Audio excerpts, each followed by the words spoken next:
2024년의 UFC는 탑10을 선정하기도 힘들 만큼 역대급 명승부가 쏟아졌습니다. 20대 초중반에 불과한 신예들이 새로운 차원의 테크닉을 구사했고 더스틴 포이리에, 컵 스완슨, 짐 밀러 같은 베테랑들이 여전한 기량을 과시했으며 6체급에서 챔피언이 바뀌는 등 본격적으로 세대 교체가 시작되었습니다.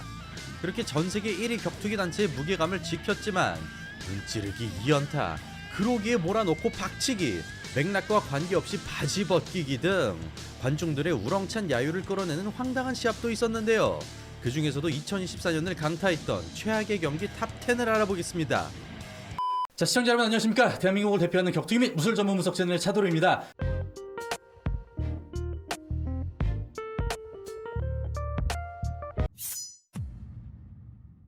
넘버 10.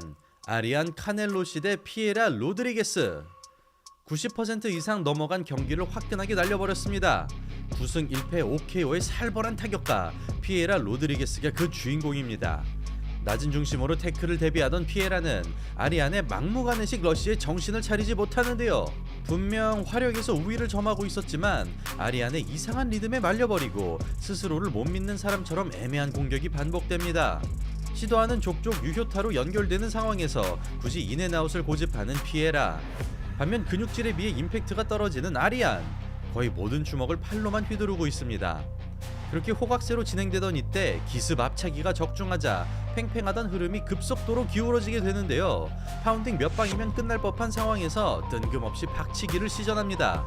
심지어 레프리가 버팅을 조심하라고 어필했지만 되려 경고를 듣자마자 그대로 박아버린 피에라.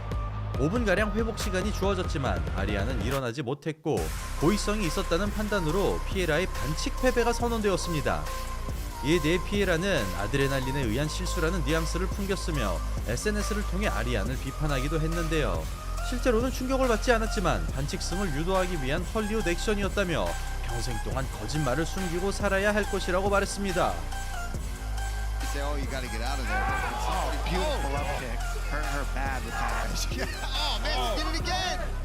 넘버 9. 마리오 바티스타 대 조제 알도. 2022년 메랍 드발리시빌리전을 끝으로 은퇴를 선언했지만 2024년 조나단 마르티네즈를 격파하며 화려하게 복귀한 조제 알도. 겨우 5개월 만에 출전한 그는 6연승을 질주 중인 마리오 바티스타를 상대하고 테이크다운 디펜스의 대가답게 바티스타의 레슬링을 무난하게 처리합니다. 이에 바티스타는 테크닉과 속도를 바탕으로 유리한 흐름을 가져가지만 스탠딩에서 좋은 그림을 만들었음에도 태클을 멈추지 않는데요. 메랍의 레슬링도 막았던 알도이기에 스탠딩을 유지하지만 개비기가 목적인 바티스타는 하염없이 시간만 지체합니다. 이에 화가 난 알도는 날카로운 이빨을 드러내자 살아남기 위해 태클을 난사하는 지루한 양상이 펼쳐집니다. 분명 전성기에 비해서는 신체 능력이 떨어졌지만 여전히 위협적인 알도. 그런 전설에게 환호성이 쏟아지는 가운데 이를 원치 않는 바티스타가 찬물을 끼얹습니다. 펜스에서 나올 때마다 강하게 몰아치는 알도. 그러나 노골적인 개비기에 발목을 잡히고 마는데요. 떨어지면 불꽃 같은 타격이, 붙으면 지옥 같은 개비기가 등장하고 백중세로 진행되는 상황에서 또다시 달라붙기를 시도합니다. 분노가 담긴 야유 소리가 퍼져가는 와중에도 굴하지 않고 끈질기게 늘어지는 바티스타. 보다 못한 레프리가 떼어놓지만 똑같은 그림이 반복되고 그저 펜스에 묻겠다는 생각으로 같은 작전을 수행합니다. 그 결과 바티스타의 판정 승리가 발표되자 경기장은 역대급 야유 소리로 가득 차고 마는데요. 물론 커리어 최고의 대열을 잡았지만 얻은 것보다 잃은 게 더 많은 바티스타였습니다.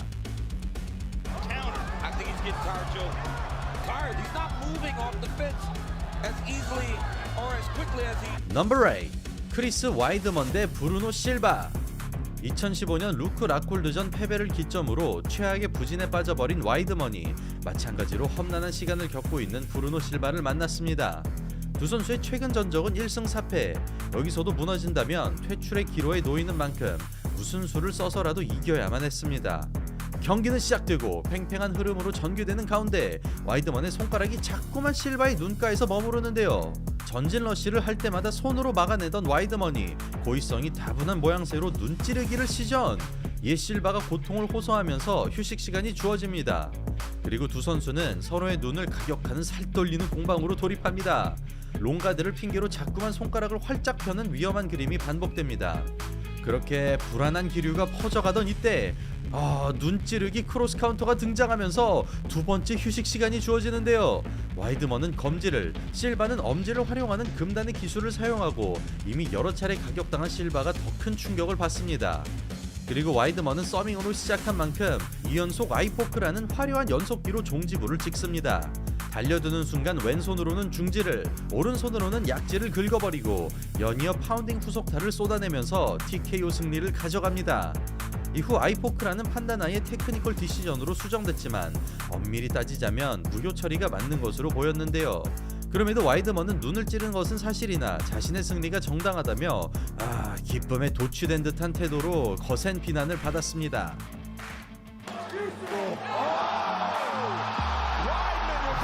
넘버 7.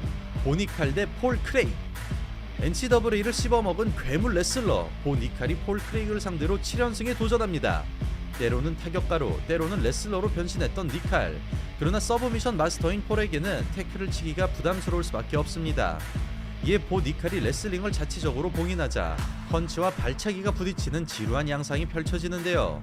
단신인 보 니칼의 입장에선 오버핸드만이 돌파구이기 때문에 오직 한 방을 맞히는 데에 모든 신경을 집중합니다. 이에 접근을 차단하기 위해 발차기를 넣어보지만 기다렸다가 박는 것 말고는 무기가 없는 크레이. 이로 인해 제약이 생기는 니칼. 아래 위로 두들겨보지만 시원한 그림을 가져오지 못합니다. 그렇게 힘든 시간을 공유하는 두 선수. 레슬링과 주짓수가 격돌하는 그래플링 공방전을 기대했지만 스크램블은커녕 클린치도 일어나지 않는데요. 그 결과 니칼이 만장일치 판정 승리를 가져가지만 그동안의 특별 대우를 생각하면 실망감이 드는 것도 사실입니다. 이에 스스로도 민망했는지 존 존스나 GSP 같은 레전드 파이터도 판정 승리가 있었다며 무리수 발언과 함께 멋쩍게 웃어 보인 니칼. 물론 변수가 많은 폴 크레이그를 안정적으로 제압할 수 있는 최선의 전략이었지만 한 번 정도는 태클을 쳤더라면 보다 흥미로운 그림을 만들었을 것 같습니다. But the thing is, the real problem is the triangle. The arm buckling left hand late from Nickel. 넘버 6. 마틴 부데이 대 안드레이 알롭스키. 안드레이 알롭스키는 그가 쌓아올린 커리어를 생각하면 찬밥 신세를 면치 못하는 안타까운 선수입니다. 어느덧 45살로 전체급을 통틀어 최고령 파이터가 돼버린 그는 전성기 시절 누구라도 격심시키는 위압적인 화력을 자랑했지만 2016년을 기점으로 기나긴 슬럼프에 빠지면서 수비 위주의 스타일로 탈바꿈을 마쳤습니다. 이로 인해 메인 이벤터에서 언더카드, 심지어 얼리 프리미너리까지 내려간 그는 한 해도 쉬지 않고 꾸준하게 싸웠지만 팬들의 관심에서 멀어지고 말았는데요. 그럼에도 베테랑의 관록으로 4연승을 거뒀으나 2015년 이후 한 번의 피니시도 기록하지 못했고 최근 3연패에 빠지면서 퇴출의 기로에 놓이게 되었습니다. 그리고 알롭스키는 자신보다 13살이 어린 부데이를 상대로 답답한 흐름을 맞이합니다. 포인트 타격에서 클린치로 넘어가 보지만 동작 하나하나마다 불안함이 엄습하고 부데이 역시 화끈한 장면을 만들지 못하면서 수면제가 따로 없는 졸전이 펼쳐집니다. 맞잡기로 시작해서 맞잡기로 끝날 만큼 클린치에 혼신을 다하는 두 선수. 보다 못한 레프리가 개입하지만 양상은 뒤바뀌지 않는데요. 그 결과 스플릿 판정으로 부데이의 승리가 선언되면서 UFC 11년차 알롭스키가 소리소문 없이 UFC를 떠납니다. 참고로 알롭스키의 통산 전적은 34승 24패 2무효이며 최근 선수 생활을 지속하겠다는 의사를 밝혔습니다. Too much damage. That's one of the things about heavyweight fighting, right? Yeah. But before that, he was willing to watch you fight. Is you have to fight hard. And then returning back kick. Khan loads up on an uppercut and misses late. 넘버 5. 무하마드 모카예프 대 마넬 캅. 소문난 잔치에 먹을 것 없다는 말로 이 경기를 대신할 수 있습니다. 경기장 밖에서의 난투극과 트래시 토킹으로 엄청난 기대를 모았지만 막상 시합에 들어가자 차갑게 식어버린 모카예프와 캅입니다. 진행 요원이 대거로 배치될 만큼 갈등이 극한으로 치달았던 두 사람. 이날 언더카드 중계를 했던 저와 김두한 해설 그리고 최민준 캐스터는 대기실에서부터 이 경기는 돌발 상황이 발생할 가능성이 높아 보여 마음의 준비를 하고 중계를 시작했는데요. 그만큼 두 사람은 승패는 뒷전으로 치고받을 것으로 예상되었으나 모카예프는 선제 공격을, 마넬캅은 태클을 기다리는 차분한 양상으로 흘러가는데요. 몇 차례 시원한 장면이 나오지만 대부분의 시간이 대치구도로 채워지고 이로 인해 야유가 퍼져가는 와중에도 칼을 꺼내들지 않습니다. 그렇게 정적인 흐름으로 진행되던 이때 난데없이 바지 벗기기를 시도하면서 충격을 선사하는 모카예프. 황급하게 소리치는 마넬캅. 주요 부위가 전 세계에 노출될 수 있는 위급한 상황에서 아슬아슬하게 구해냅니다. 심판이 혼내거나 말거나 흔들림이 없는 모카예프. 그럴수록 관중들의 분노는 커져가고 어그레시브는 캅이, 컨트롤 타임은 모카예프가 가져간 끝에 모카예프의 승리가 선언됩니다. 그렇게 두 선수의 갈등이 일단락되는 듯 싶었으나 경기 후 초유의 사태가 발생합니다. 바로 모카예프를 벼르고 있던 데이나 화이트가 대회가 끝난 직후 즉각적으로 방출을 발표한 것이죠. 이에 모카예프는 UFC와의 재계약을 희망했지만 가진 노력에도 데이나의 마음을 돌리지 못했는데요. 결국 브레이브 CF로 가게 된 모카예프는 최근 1승을 추가하여 14승 무패를 달리고 있고 언젠간 꼭 UFC로 복귀하겠다는 의사를 밝혔습니다. Just all these scrambling transitions. Now Mackay's the way to say before. If Mackay forces him to wrestle, it's just going to get worse. Now we can try and go to work and maximise the position. Trying to frame it, kick him away. Trying for the knee bar. 넘버 4. 오스틴 레인 대 로벨리스 데스페인. 2012 런던 올림픽 태권도 동메달리스트로 4승 4KO로 UFC에 입성하여 데뷔전을 18초 만에 끝내버린 로벨리스 디스페인. 그렇게 또 하나의 괴물이 탄생하는 듯 싶었으나 이어지는 경기에서 바닥만 청소하다 판정 패배를 당합니다. 그럼에도 상품성이 아까웠던 UFC는 데스페인에게 최적의 상대를 제공하는데요. 바로 UFC 0승 2패 1무효를 기록 중인 오스틴 레인. 13번의 승리 중 11번을 KO로 가져간 타격가로 누가 봐도 데스페인을 띄워주기 위한 선수였습니다. 그러나 데스페인은 반쪽짜리 타격가라는 뚜렷한 한계를 뛰어넘지 못합니다. 투박한 테이크다운에 속수무책으로 끌려가던 그는 지난 경기와 똑같은 양상을 마주하고 레슬링을 저지하기 위해 안간힘을 써보지만 도저히 UFC 수준이라 할 수 없는 민망한 장면이 반복됩니다. 그렇게 붙잡히면 넘어가고 붙잡히면 넘어가는 무한굴레에 빠져버린 데스페인. 5분 3라운드 시합에서 그라운드 컨트롤 타임만 6분 이상을 빼앗기고 마는데요. 결국 올림픽 금메달리스트의 발차기는 한 번도 보여주지 못한 채로 UFC 3전 만에 퇴출 통보를 받습니다. He's just allowing Austin Lane to keep finding these little adjustments and he gets the takedown. When he wants to, it looks like. Working hard. See, that was a great feint there from Austin. Oh, man. Nice job, though. 넘버 3. 마고메드 안칼라예프 대 알렉산더 라키치. 분명 챔피언급의 기량을 갖췄지만 실력에 비해 인기가 없는 안칼라예프가 타이틀전으로 가는 길목에서 알렉산더 라키치를 만났습니다. 유독 타격가가 많은 라이트 헤비급에서 몇 안 되는 그래플러인 안칼라예프. 물론 레슬링 못지않은 묵직함을 갖췄지만 그가 가진 최고의 무기는 저공 태클입니다. 그런 이유로 알렉스 페레이라의 유일한 대항마로 평가받는 그는 폴 크레이그에게 당한 버저비터 서브미션을 제외하면 단 한 번의 패배도 없는데요. 다만 얀 블러우비치와의 타이틀전에서 역대급 노잼 경기를 만드는 바람에 단체와 팬들로부터 철저하게 외면받고 있었습니다. 그리고 안칼라예프는 자신을 향한 여론을 의식해서인지 혹은 타이틀전을 위한 명분을 만들고 싶어서인지 스스로 레슬링을 봉인하는 위험한 승부수를 띄웁니다. 뒷중심을 잡고 압박을 이어가던 그는 정교한 스트라이커 라키치를 상대로 타격전을 선택하고 만약 페레이라를 만나더라도 타격으로 이길 수 있다고 주장하듯 누구도 시키지 않았지만 고집스럽게 스탠딩을 유지합니다. 그러나 라키치의 경우 아웃파이팅에 특화됐기 때문에 좀처럼 안칼라예프가 원하는 그림이 나오지 않는데요.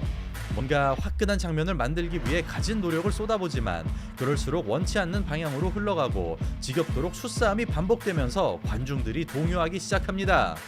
차라리 레슬링을 섞는다면 또 다른 구도가 나왔겠지만 우직하게 스탠딩만 고집하는 안칼라예프. 마찬가지로 들어갈 생각이 없는 라키치, 사이드 스텝만 밟아주며 끌어들이기를 반복합니다. 그렇게 간만 보는 안칼라예프와 빈틈만 노리는 라키치. 오히려 라키치가 레슬링을 걸어보는데요. 당연히 넘어갈 리 없는 안칼라예프가 무난하게 막아내면서 펜스에 기댄 채로 모든 라운드를 마칩니다. 그리하여 13경기 연속 무패 행진을 달성했으나 오직 타격전이라는 도박에도 불구하고 어째 노잼 파이터라는 이미지만 굳히게 된 안칼라예프.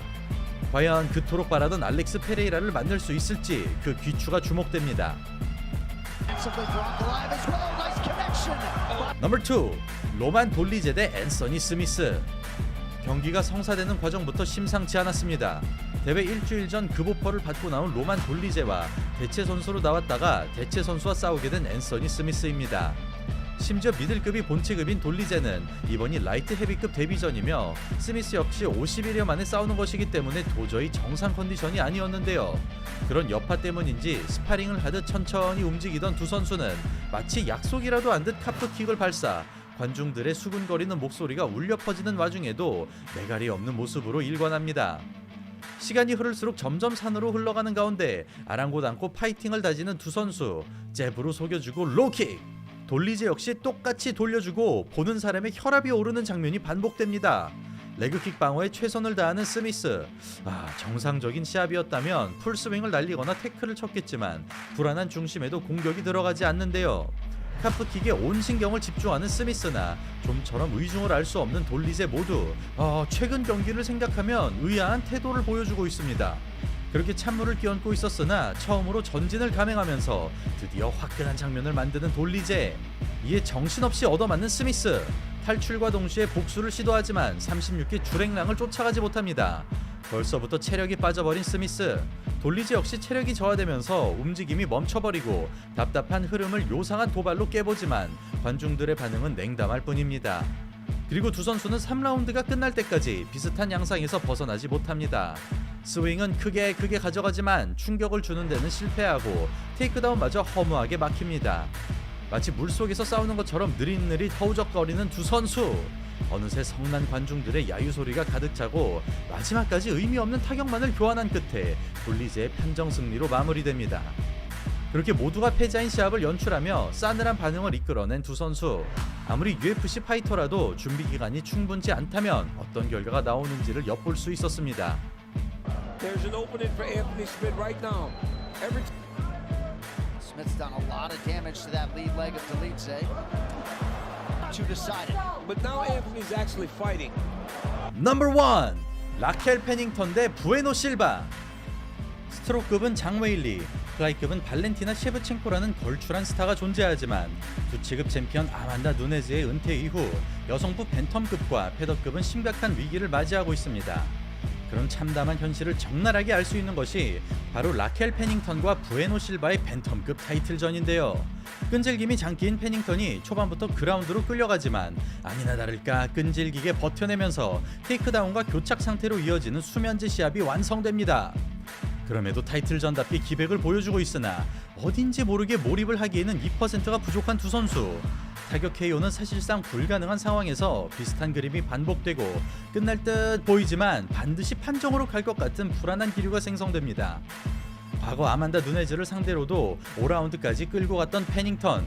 남성보로 치면 데런 엘킨스와 비슷한 부분이 있는데요. 계속해서 테이크다운을 허용하지만 그때마다 오뚜기처럼 일어나고 근성과 집념으로 역전의 발판을 마련합니다. 그렇게 부에노의 체력이 저하되자 경기는 더더욱 지루해지기 시작합니다. 서브미션이 등장하지만 맥없이 실패하고 파운딩을 날려봐도 강렬한 인상을 남기지 못합니다. 그렇게 타이틀전이라고 하기에는 무게감이 떨어지는 분위기가 반복되고 최후의 한 방으로 암트라잉글을 노려보지만 당연하게도 실패로 돌아가고 마는데요. 내용만 따지자면 난타전, 스크램블, 유도식 테이크다운, 서브미션 캐치, 이노키 알리 포지션 등 다채로운 장면들이 등장했으나 긴장감이라고는 찾아볼 수 없는 경기 끝에 5라운드가 마감됩니다. 그 결과 만장일치 판정으로 벤텀급 챔피언에 오르게 된 페닝턴. 이후 줄리아나 페냐를 상대로 1차 방어전을 치렀으나 부에노 실바전 못지않은 수면제 경기를 연출하고 챔피언 벨트마저 빼앗겼습니다. 오늘은 2024년을 정리하며 최악의 경기 탑10을 알아봤습니다. 사실 재미를 위해 다소 과장한 시합도 있었지만 오히려 요약한 덕분에 재미가 살아난 시합도 있었는데요. 특히 여성부 벤텀급의 경우 유도 스타 카일라 해리슨이 챔피언에 오르지 못한다면 앞으로의 흥행에 있어 엄청난 위기를 맞이할 것 같습니다. 그럼 오늘 영상은 여기서 마치겠습니다. 감사합니다.